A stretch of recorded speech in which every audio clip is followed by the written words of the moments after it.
Having seen how two vectors can be added to each other, let's now look at the multiplication of vectors. So, multiplication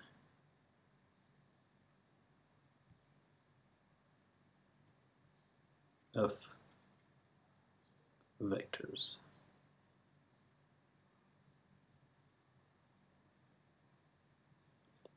Right. So there are many variants for the kinds of vector multiplication that we can perform. You can either multiply a vector by a scalar, you can multiply a vector with another vector with two approaches, one which results in a scalar and one that results in a vector. So let's look at these three kinds of multiplication. So three kinds of vector multiplication.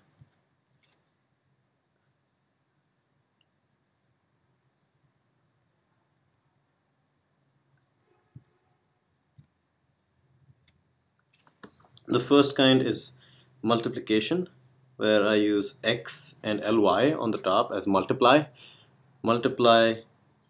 by a scalar, right? That is the first kind. And then the second kind and the third kinds are actually operations between vectors themselves, right? So the first one is a dot product, and the second one is called a cross product. So these are the three kinds of multiplication, and we will remind ourselves that the ones highlighted in pink are performed between two vectors. Performed upon or between two vectors.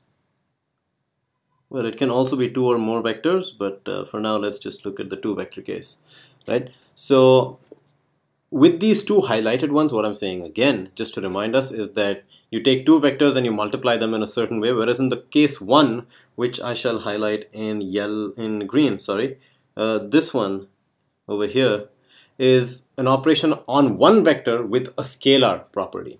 And yeah, so let's look at that in some more detail, right? Okay, so let's look at number one, multiply by a scalar, right?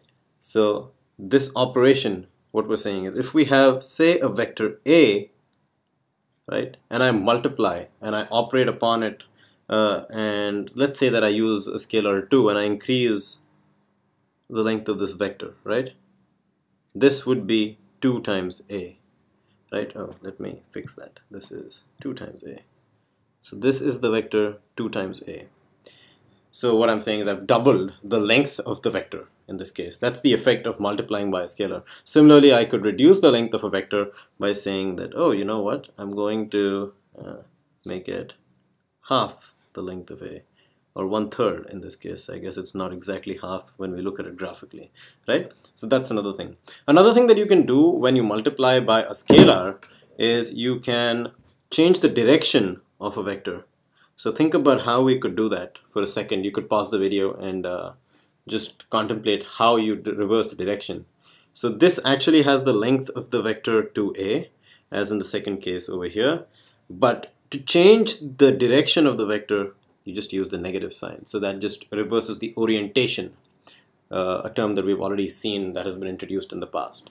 So we can say that ultimately our conclusion can be that multiplication with a scalar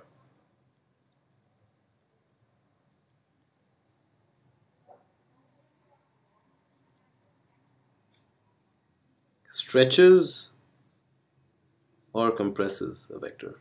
Stretches or compresses a vector. But another thing that we've noticed is that you can also change the direction of the vector. It may also flip the vector, as we can see. It may also flip the vector. Right, so I don't have room, but it may also flip it. Let's just say that also flip it. Okay, so these are the two things that can happen when you multiply a vector by a scalar, right? Okay.